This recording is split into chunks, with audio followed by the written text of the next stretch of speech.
Assalamualaikum warahmatullahi wabarakatuh. Selamat malam dan selamat berjumpa kembali ya para pejuang cuan dan pejuang sangkutors. Bagaimana nih keadaan kalian semua? Semoga kalian dalam keadaan sehat semua ya, dan saya doakan sukses semua buat kalian. Amin, mantap ya. Oke kawan-kawan, tetap secangkir kopi harus selalu ada buat menemani kesempatan di malam hari ini bro ya. Oke, di malam hari ini gimana nih keadaan teman-teman semua? Semoga kalian dalam keadaan yang full senyum semua gitu ya. Dan saya harap teman-teman bisa memanfaatkan momentum di saat naik kalian taking profit, di saat turun kalian harus ngapain? Ya, jangan dilihatin aja bro, cari altcoin yang menurut kalian memiliki prospek untuk mantul lagi ke atas. Oke ya. Dan oke, kita lihat dulu ke sini bro. Kita lihat data dari Bitcoin Dominance terlebih dahulu, karena hukum alamnya untuk Bitcoin Dominance itu ya kalian tahu sendirilah ya, dimana Bitcoin Dominance ini turun, price-nya Bitcoin naik, otomatis bro altcoin seperti kemarin naiknya luar biasa ya. Nah kalau kita lihat dari time frame 4 jam bro ya, bias daripada si Bitcoin Dominance ini bearish, biasnya bearish bro kalau kita lihat dari time frame 4 jam. Oke ya. Nah, dia udah masuk di dalam range yang kita tandai di sini, bro. Habis itu terjadi sedikit pemantulan, tapi dia tertahan di area supply-nya dia gitu ya. Nah, ini adalah area supply dia, bro. Di sini dia tertahan nih, ya kan? Dia tertahan di sini. Habis itu dia koreksi lagi, mantul ke bawah ya. Nah, saya kira teman-teman ya, prospek daripada si Bitcoin Dominance masih ada harapan dia koreksi ya. Masih ada harapan dia koreksi mungkin sampai di kisaran sini bro ya, di kisaran 61,9% sampai di kisaran sini ya, 61,70%. Ingat kemarin-kemarin waktu Bitcoin Dominance ini turun 3%, kenaikan daripada altcoin udah luar biasa ya, apalagi kalau dia bisa koreksi sampai 5% ya, 10% atau bahkan 50%. Bagaimana keadaan altcoin? Uranus targetnya ya, bukan Palung Maria gitu. Oke, mantap jiwa ya. Nah, sebagai contoh simpelnya atau contoh sederhananya seperti ini bro ya, ini adalah Bitcoin Dominance dan Bitcoin Price dan altcoin price-nya bro. Oke, jadi saat Bitcoin Dominance itu mengalami kenaikan dan Bitcoin Price itu mengalami kenaikan, ini altcoin itu malah mengalami penurunan. Kenapa? Karena aliran dana masuk itu menuju ke Bitcoin ya, altcoin itu dianaktirikan ya kan, seperti itu bro. Itu posisi pertama.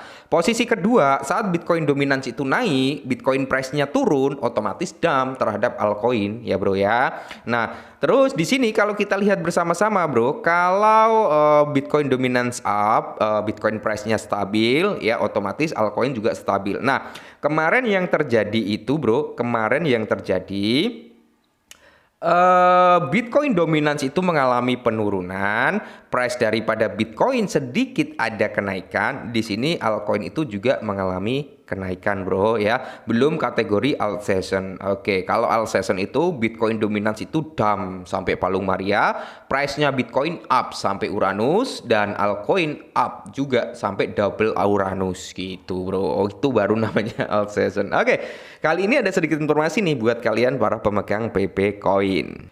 Nah, koin PP diramalkan capai 1 sen bro. Oke, ini waktunya. Nah, jadi koin PP mencapai di area 1 sen dream itu berarti Rp150 bro. Oke, ngeri nggak tuh ya? Shiba Inu target 1 sen dream sampai saat ini belum terrealisasi, belum kena ya kan.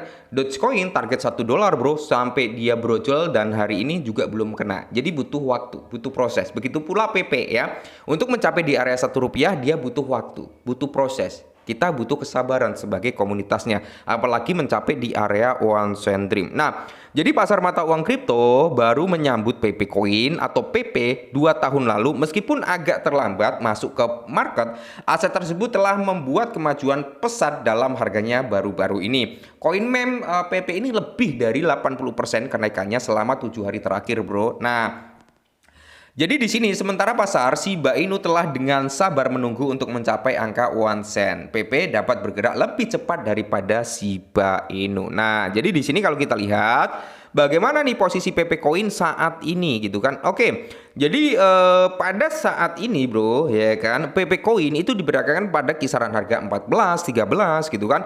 Hal ini terjadi setelah kenaikan signifikan sebesar 8% selama 24 jam terakhir. Nah kan, terus di sini kalau kita lihat PP terus diperdagangkan hampir 50% di bawah harga tertinggi sepanjang masa. Aset tersebut mencapai puncaknya di area 280,25 dengan pasiro di belakang koma pada bulan Desember 2024. Jadi ini adalah all time high daripada si PP ya kan. Jadi komunitas PP itu masih optimis PP bisa membuat all time high baru, bro. Nah, jadi di sini investor bisa raih keuntungan lebih awal dari perkiraan jika PP Coin memiliki beberapa angka nol yang harus dihapus sebelum mencapai titik tertinggi yang signifikan.